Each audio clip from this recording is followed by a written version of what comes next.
Hello students, today we are going to do refraction of light, also their laws and refraction through glass slab.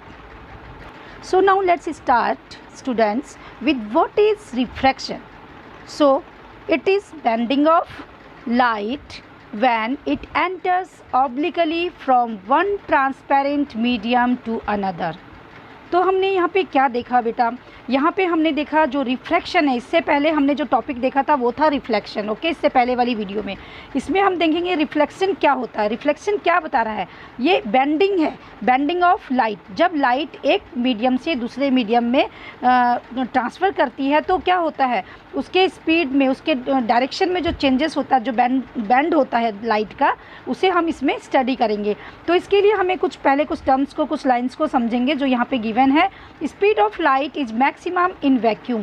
जो हमारी speed होती है light की, vacuum में सबसे ज़्यादा होती है, जो होती है बेटा 3 × 10⁸ मीटर पर सेकेंड। ओके, सेकेंड पॉइंट है कॉज ऑफ, क्या रीज़न होता है, क्यों होता है refraction. Change in speed of light. जैसे मैंने बोला, जो लाइट की स्पीड है, जब लाइट वन मीडियम से अनदर मीडियम में चेंज होती है, जाती है, तो क्या होती है, इसकी स्पीड में कुछ चेंजेस आते हैं। ठीक है, ये एक रीज़न है किसका, रिफ्रैक्शन का। नेक्स्ट पॉइंट है some examples of refraction. Refraction के यहाँ पे हम कुछ एग्जांपल्स देखेंगे, जिनमें से फर्स्ट है the bottom of swimming pool appear higher. आपने कभी नोटिस किया होगा स्विमिंग पूल का जो बॉटम होता है वो कैसे दिखाई देता है, हमें अपीयर होता है हायर, बट वो रियल में ऐसा होता नहीं है। सेकेंड पॉइंट है इसमें हमारा एग्जाम्पल इसका, a pencil partially immersed in water appear to be bent at the interface of water and air। जब हम किसी पेंसिल को इस तरीके से, देखिए सामने फ्रंट में आपका जो डायग्राम दिखाई दे रहा है, इस तरीके से जब किसी को पेंसिल को आधी हम डीप करते हैं तो वो कैसी दिखाई देती है, वो हमें कैसी दिखाई देती है कि वो मुड़ी हुई सी, हमें अगर उसको हम ऑब्जर्व करते हैं तो आधी बैंड नज़र आती है हमें किसी वाटर के या एयर के अंदर, क्योंकि उसका मीडियम क्या होता है, वहाँ पे रियल पोजीशन उसकी कुछ और होती है, बट हमें वो दिखाई कुछ बैंड दिखाई देती हैं। थर्ड पॉइंट में देखेंगे lemons placed in a glass tumbler appear bigger. कभी आपने नोटिस किया होगा, एक ग्लास में आप वाटर फिल करो और उसमें आप लेमन डालो तो वो आप उसका साइज़ आपको बिग दिखाई देगा। चलिए नेक्स्ट एग्जाम्पल देखते हैं हम रिफ्रैक्शन का। Letters of book appears to be raised when seen through a glass slab. Clear है, ये थे हमारे कुछ एग्जांपल्स रिफ्रैक्शन के। नेक्स्ट पॉइंट है हमारा refraction through glass prism. Glass prism से रिफ्रैक्शन के प्रोसेस को, फिनोमिना को हम अभी स्टडी करेंगे। जो आगे आपके सामने फ्रंट में दिख रहा होगा ये डायग्राम बेटा, इस डायग्राम में क्या दिखाया गया, एक ग्लास स्लैब है। इसमें क्या होता है, जब इंसिडेंट रे आती है, ग्लास स्लैब की हेल्प से हम रिफ्रैक्शन के प्रोसेस को देखेंगे। रिफ्रैक्शन का ये जो फिनोमिना इसमें होता है उसे देखेंगे। वो जो फिनोमिना है उसे हम किस नाम से जानते हैं, लेटरल इन्वर्जन या लेटरल डिस्प्लेसमेंट। जो लेटरल डिस्प्लेसमेंट है, जैसे देखिए डायग्राम में दिया हुआ है, हमारी रिफ्लेक्टेड रे है, जो रिफ्रैक्टेड रे है मतलब इंसिडेंट रे है। इंसिडेंट रे यहाँ पे ऊपर क्या है, नॉर्मल, बीच में क्या है, नॉर्मल, और एक एंगल फॉर्म हो रहा है यहाँ पे, इंसिडेंस एंगल। ठीक है, नीचे जो है हमारा जो मीडियम चेंज हो रहा है, जो ग्लास है वहाँ पे क्या है, वो रिफ्रैक्टेड एंगल। ठीक है, इंसिडेंट रे आ रही है, देखिए ग्लास से अब जब मीडियम चेंज हो रहा है, जैसे हमारी रिफ्रैक्टिव इंसिडेंट रे आती है, जब वो रियर मीडियम से, बाहर का मीडियम हमारा रियर है, रियर से डेंसर में जाती हैं तो क्या होता है, इस कंडीशन में वो क्या होती है, नॉर्मल से दूर हो जाती हैं। जो हमारी इंसिडेंस रे होती है वो क्या होती है, मीडियम चेंज होने से जब वो रियर टू डेंसर आती हैं, रियर टू डेंसर के केस में वो क्या होती है, अपने नॉर्मल से दूर जाती हैं। लेकिन जब वो डेंसर से रियर में जब वो रियर से डेंसर में आती है तो नॉर्मल की तरफ बेंड हो जाती है, नॉर्मल के साइड में झुक जाती है, जो हमारे यहाँ पे डायग्राम में गिवन है, ग्लास स्लैब के डायग्राम में। बट जब वो क्या करती है, डेंसर से रियर में जाती है तो वो अवे फ्रॉम द नॉर्मल, वो नॉर्मल से दूर हो जाती है। जब वो नॉर्मल से दूर होती है तो देखिए ग्लास स्लैब में यहाँ पे हमारे डॉट डॉट लाइन से दिखाया गया है। एक्चुअल में उसको तो जाना सीधा होता है, लेकिन मीडियम चेंज होने की वजह से वो अपने डायरेक्शन को चेंज कर देती है, और डायरेक्शन चेंज होने की वजह से ये टू लाइन्स क्या होती है, एक दूसरे के पैरेलल होती हैं। कौन कौन सी टू लाइन्स, यहाँ पे देखिए इमरजेंट रे है और यहाँ पे है नेक्स्ट जो हमारी नॉर्मल रे है, जो रिफ्लेक्टेड रे आगे हम उसको डॉट डॉट से आगे ड्रॉ करेंगे तो ये दोनों एक दूसरे के पैरेलल होती है। इनके बीच में एक गैप होता है, ये जो परपेंडिकुलर जो गैप होता है इसे हम बोलते हैं लेटरल डिस्प्लेसमेंट। ये टू लाइंस के बीच में होता है। ये हमारी इमर्ज रे, जो हमारी इमर्जेंट रे होती है, इमर्जेंट रे और रिफ्लेक्टेड रे के बीच में जो डिस्टेंस होता है इसे हम बोलते हैं लेटरल डिस्प्लेसमेंट। तो इस डायग्राम में बेटा आप लोग यहाँ पे कंफ्यूज नहीं होंगे, यहाँ पे रिफ्लेक्टेड रे लिखा है वो इंसिडेंट रे है ना, इंसिडेंट रे को शो कर रहा है। तो इस तरीके से जो ये ग्लास स्लैब का जो हमारा ये डायग्राम है इसमें क्या है, जो हमारी एक स्ट्रेट एक जो लाइन है, जो डॉटेड लाइन है उसे नहीं देखेंगे बेटा, जो हमारी ये दूसरी लाइन है वो क्या है, इंसिडेंट रे है। इंसिडेंट रे रियर मीडियम से आ रही है डेंसर मीडियम में, फिर डेंसर मीडियम से कहाँ आ रही है, रियर मीडियम में, राइट। फिर इसके बाद हमारा जो ये डॉटेड लाइन है, डॉटेड लाइन हमारी क्या है बेटा, ये डायरेक्शन है हमारा, किसका डायरेक्शन है, ओरिजिनल रे। मतलब हम यहाँ पे ऐसा अपेयर कर रहे हैं, ऐसा एज्यूम कर रहे हैं, अगर ऐसा नहीं होता, डेंसर मीडियम नहीं होता तो जो हमारी इंसिडेंट रे है वो डायरेक्ट ऐसे जाती, मतलब ये हमारा एक रियल पाथ होगा, ठीक है। और जो ये डायरेक्ट जो लाइन बनी हुई है, जो हम जिसको यहाँ पे लिखा हुआ है बेटा इमर्जेंट रे, मतलब इमर्जेंट रे, और जो हमने डॉटेड डॉटेड लाइन दी है, डॉटेड डॉटेड जो लाइन है डायरेक्शन है वो ओरिजिनल रे का, मतलब हम बोल सकते हैं ओरिजिनल रे और इमर्जेंट रे के बीच में कुछ डिस्टेंस है, जो परपेंडिकुलर डिस्टेंस है बेटा दोनों के बीच में, हम बोल सकते हैं the perpendicular distance between the original path of incident ray and the emergent ray coming out of the glass slab. जो ग्लास स्लैब से इमर्जेंट रे आ रही है और जो रियल में इंसिडेंट रे हैं, उन दोनों के बीच में क्या होता है, एक गैप होता है, उन दोनों के बीच में क्या है, डिस्टेंस है, परपेंडिकुलर डिस्टेंस है, जिसको हम क्या कहते हैं, lateral displacement of emergent ray of light. इसे ही हम बोलते हैं लेटरल डिस्प्लेसमेंट। ओके, तो इस तरीके से हमने क्या देखा कि ग्लास स्लैब की है किस तरीके से ये शो करता है लेटरल डिस्प्लेसमेंट को। तो लेटरल डिस्प्लेसमेंट में क्या है, नॉर्मल के बीच में, नॉर्मल और इमर्जेंट रे के बीच में बेटा जो ये ई लिखा हुआ है ये क्या है, ये हमारा इमर्जेंट एंगल हो गया है ना, और ये जो लाइन है डॉटेड लाइन है ये नॉर्मल है, ठीक है। और ये मीडियम हो गया हमारा रियर मीडियम, पहले रियर मीडियम से डेंसर पे आई, डेंसर से फिर रियर पे आई। हमने क्या नोटिस किया, जब हमारी ray of light rear medium से डेंसर पे आती है तो ये नॉर्मल की साइड झुक जाती है ना, लेकिन जब डेंसर से रियर पे जाती है तो ये नॉर्मल से दूर चली जाती है। तो इस तरीके से देखिए जो हमारा ई एंगल क्या है, अब यहाँ पे जो पॉइंट्स गिवन है हम देखते हैं। The extent of bending of ray of light at the opposite parallel faces of rectangular glass slab is equal and opposite. So the ray emergence parallel to incident ray। देखिए हमारे जो glass slab का यहाँ पे जो diagram बना हुआ है जहाँ पे लेटरल डिस्प्लेसमेंट लिखा है, इसी को ही एक्सप्लेन कर रहा है। जो इमरजेंस जो हमारा रे इमरजेंस रे है ये पैरेलल होती है किसकी, इंसिडेंट, रियल जो हमारा इंसिडेंट रे है उसके पैरेलल होती हैं। चलिए नेक्स्ट पॉइंट में हम देखते हैं लेटरल डिस्प्लेसमेंट किस चीज़ पे डिपेंड करता है, कौन कौन सी चीज़ें हैं जिस पे ये लेटरल डिस्प्लेसमेंट डिपेंड करता है। और लेटरल डिस्प्लेसमेंट क्या है, मैंने आपको बताया, the perpendicular distance between the original path of incident ray and the emergent ray coming out of the glass slab is called lateral displacement of the emergent ray of light. तो अब ये depend किस पे करती है, देखते हैं। ए लिखा है हमारा refractive index of glass slab, जो हमारा ये ग्लास स्लैब है इसके रिफ्रैक्टिव इंडेक्स पे डिपेंड करती है। आगे हम देखेंगे रिफ्रैक्टिव इंडेक्स किसे कहते हैं, ठीक है। नेक्स्ट पॉइंट है थिकनेस। अब डिपेंड करता है कि जिस ग्लास स्लैब को हमने यूज किया है वो कितना मोटा है, उसकी थिकनेस कितनी है। ये 2 पॉइंट्स हैं जिस पे डिपेंड करता है हमारा लेटरल डिस्प्लेसमेंट, ये मोस्ट इम्पॉर्टेंट पॉइंट है हमारे। चलिए अब नेक्स्ट देखते हैं हम लॉज ऑफ रिफ्रैक्शन। जिस तरीके से हमने स्टडी किया था बेटा लॉ ऑफ रिफ्लेक्शन, उसी तरीके से हम वैसे ही क्या है लॉ ऑफ रिफ्रैक्शन। इसमें से फर्स्ट पॉइंट देखते हैं हम, the incident ray, the reflected ray and the normal to the interface of two transparent media at the point of incidence। All lie in the same plane. ये first जो law है बेटा refraction का, ये same हमें हमारा किसके जैसे, रिफ्लेक्शन की जैसे। ओके, कि ये जो तीनों लाइन्स, तीनों रे हैं वो आके एक ही पॉइंट पे मीट होती हैं। इस तरीके से हमने देखा जो हमारा फर्स्ट लॉ ऑफ रिफ्रैक्शन है उसमें incident ray, refracted ray and normal to the interface of two transparent media, interface करती हैं two transparent media at the point of incidence, all lie in the same plane.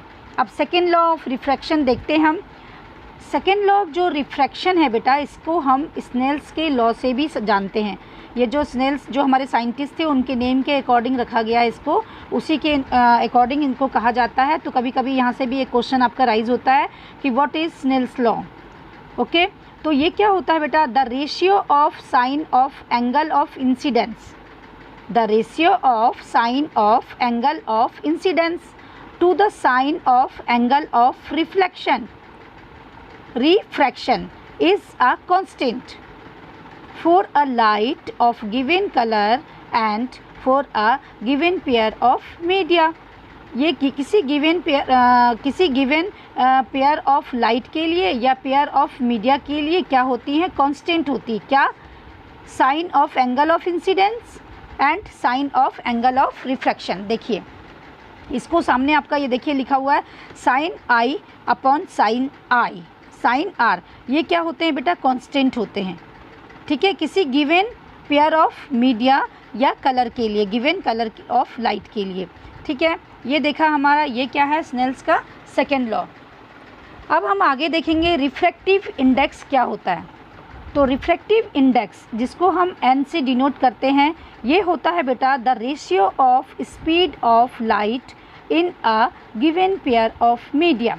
Means जो given pair of media होगा उसका जो ratio find करेंगे हम, वो ratio होता है रिफ्रैक्टिव इंडेक्स। इसे हम एन से डिनोट करते हैं। जैसे आगे ये फार्मूला दिया हुआ है, velocity of light in medium 1, कोई एक मीडियम 1 है और कोई एक velocity of light in medium 2। Medium 1 में लाइट की वेलोसिटी कितनी है और मीडियम 2 में कितनी है, उन दोनों का जो रेशियो होगा उसे ही हम कहेंगे बेटा रिफ्रैक्टिव इंडेक्स। इसको हम एन से डिनोट करते हैं। तो देखिए इसे हम इस तरीके से लिख सकते हैं, जो नीचे होगा उसको हम पहले लिखते हैं, जो ऊपर होता है उसे बाद में लिखते हैं। जैसे for example means refractive index of second medium with respect to first medium. इसको हम ऐसे बोलेंगे कि refractive index of second medium, क्योंकि सेकेंड पहले लिखा है, refractive index of second medium with respect to first medium. जो विद रिस्पेक्ट जिसको हम लिखेंगे उसको हम ऊपर लिखते हैं, राइट। तो इसको हम इस तरीके से लिख सकते हैं बेटा N21 is equal to V1। V1 क्या है, वेलोसिटी है किसकी, उस मीडियम में, जो भी गिवन मीडियम होगा उसकी वेलोसिटी होगी V1 और V2। V2 मीन्स जो मैंने आपको बोला, जो पहले लिखा होगा वो नीचे होगा, जो बाद में लिखा होता है वो ऊपर होता है। तो जो पहले लिखा होता है उसके रिस्पेक्ट में वो दूसरा होता है। दूसरा मीन्स यहाँ पे refractive index second medium with respect to first medium, ऐसे कहेंगे हम। Second medium refractive index of second medium with respect to first medium. ठीक है, चलिए सेकेंड देखते हैं। सेकेंड में देखिए, नोटिस करिए यहाँ पहले 1 लिखा फिर 2 लिखा है। इस तरीके से 1 पहले नीचे आएगा, 2 ऊपर आएगा। तो इस तरीके से हम बोल सकते हैं कि refractive index of first medium with respect to second medium, just opposite है ऊपर वाले के। तो यहाँ पे ये चीज़ बहुत नोटिस करने वाली है बेटा, बहुत केयरफुली समझेंगे आप इस चीज़ को, मोस्ट इंपॉर्टेंट है ये। ठीक है, चलिए ये था हमारा रिफ्रैक्टिव इंडेक्स। अब हम नेक्स्ट देखेंगे एब्सोल्यूट रिफ्रैक्टिव इंडेक्स क्या होता है। तो refractive index of a medium with respect to vacuum और एयर, जब आपको दूसरा वाला रिफ्रैक्टिव इंडेक्स गिवन होगा बेटा, इसने कहा refractive index of a medium with respect to vacuum, कि कोई एक मीडियम आपको गिवन होगा और उसको बोल रहा होगा विद रिस्पेक्ट टू वैक्यूम और एयर। मतलब वो किसके रिस्पेक्ट में होगा, जो भी मीडियम आपको गिवन होगा वो मीडियम वैक्यूम या एयर के रिस्पेक्ट में होगा। और आपको पता है कि लाइट की स्पीड एयर में क्या होगी, जो लाइट की स्पीड जो एयर में होती है क्या होती है बेटा, 3×10⁸ मीटर पर सेकेंड, राइट। तो इसी चीज़ को यहाँ पे हम देखेंगे। जो एब्सोल्यूट रिफ्रैक्टिव इंडेक्स है और रिफ्रैक्टिव इंडेक्स में क्या डिफरेंस है बेटा? जो रिफ्रैक्टिव इंडेक्स था उसमें जो भी टू मीडियम हमें गिवन होते हैं उनका रेशियो होता है, उसे हम बोलते हैं रिफ्रैक्टिव इंडेक्स। बट जो एब्सोल्यूट रिफ्रैक्टिव इंडेक्स होता है उसमें एक मीडियम हमें गिवन होता है, उसको जो दूसरा मीडियम होता है या वैक्यूम या एयर, उसके रिस्पेक्ट में हमें निकालना होता है, राइट। तो उसके लिए ये फार्मूला होगा N = C/V। C क्या है यहाँ पे? वैक्यूम है ना, तो C है यहाँ, C क्या होगा यहाँ पे? वैक्यूम। ओके, तो हम लिख सकते हैं N = C/V। C आपको पता है कि 3 × 10⁸ मीटर पर सेकेंड होता है, मतलब वैक्यूम में जो लाइट की स्पीड होती है वो ये होती है। तो C है वैक्यूम में लाइट की स्पीड, और उसके अपॉन में जो हमने लिखा है वो speed of light in medium, जो गिवन मीडियम होगा वो हम नीचे दिखाएंगे, राइट। तो इस तरीके से हम इस फार्मूले से निकाल सकते हैं एब्सोल्यूट रिफ्लेक्टिव इंडेक्स की डेफिनेशन, और इसको हम बता सकते हैं। नेक्स्ट पॉइंट देखते हैं, refractive index of one medium is reciprocal of other refractive index in given pair. अब गिवन पेयर की बात आ रही है कि किसके साथ है, तो इसको हम इस कंडीशन में इस तरीके से लिख सकते हैं। जैसे फॉर एग्जांपल आपके सामने दिया हुआ है कि n, अभी मैंने आपको थोड़ी देर पहले बताया था, यदि हमारा जो चीज़ पहले लिखा होता है वो कहाँ रहता है, जैसे यहाँ पे 1 2 लिखा है ना, जो पहले लिखा होगा उसको हम नीचे लिखते हैं, जो बाद में लिखा होता है उसको ऊपर लिखते हैं। ये हम किस केस में देखा था? रिफ्रैक्टिव इंडेक्स के केस में। तो यहाँ पे कह रहा है refractive index of one medium, जब refractive index of one medium reciprocal of others refractive index in a given pair, तो उसको हम इस तरीके से शो करेंगे।